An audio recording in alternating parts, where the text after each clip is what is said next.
Okay, so welcome to Phrasal Verbs for File 1 and welcome to the Flipped Class project. Okay, so here we've got, we'll be looking at some of the phrasal verbs that are common in File 1. So let's have a look at the first one. To break up. Okay, so we can see here, our heart is broken. Okay, and as in going up with the arrow going up. So for example, we've got some examples here. The Labour government broke up and the report of the Macmillan Committee sank without a trace. And my boyfriend and I broke up after our first fight. And also, she broke up with me. So what do we have here? To break up is to end or to stop a relationship. Okay, it could be like a boyfriend, girlfriend type of relationship, or it could be a work related relationship. Okay, so the idea to break up is to stop. And how we use break up in the sentence is we have the subject and then the phrasal verb break up.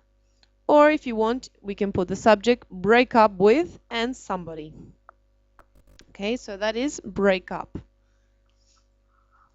To call somebody back, I guess this is fairly obvious. All right, so to call someone back, let's have a look at some of the examples. But wouldn't it be better if I got him to call you back when he comes in? Or could I call you back in 15 minutes? So what we've got here is the use of the phrasal verb call back, and we use it as a subject. Okay.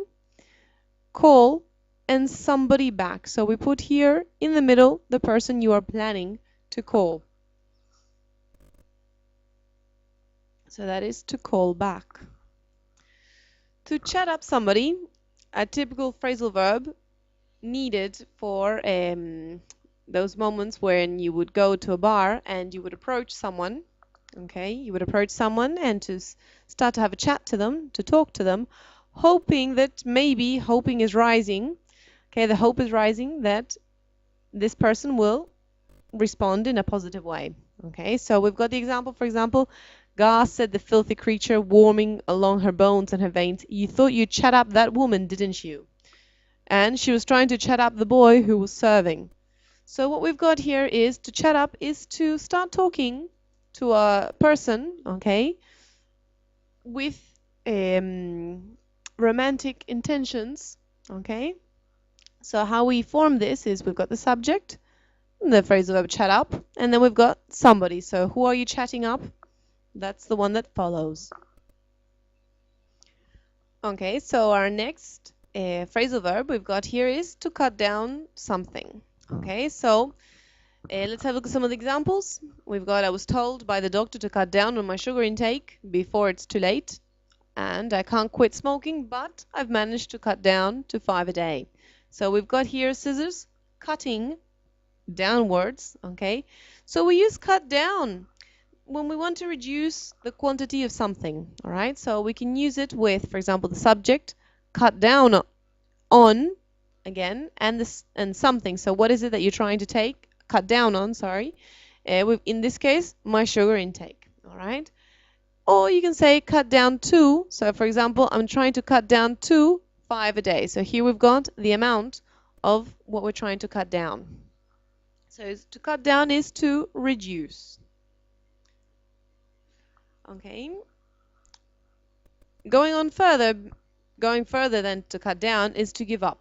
Okay, so for example, to give up something is I can't do it anymore, I give up.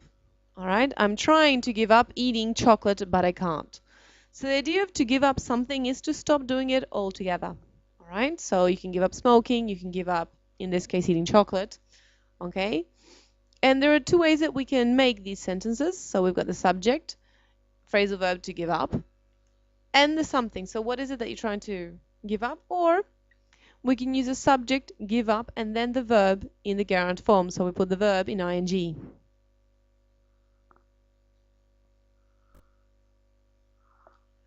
All right, then we've got to slow down. Now, students of mine should know this by now. This phrasal verb is very common, as you tend to have to say it constantly to me when it comes to in class.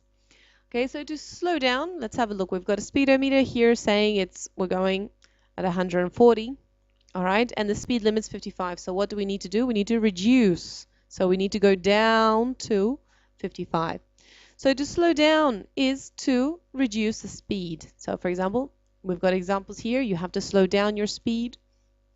There is no political censorship to slow down the information. So to slow down is not necessarily just for speed, but we can also slow down the information. So anything that's going to be reduced is fine.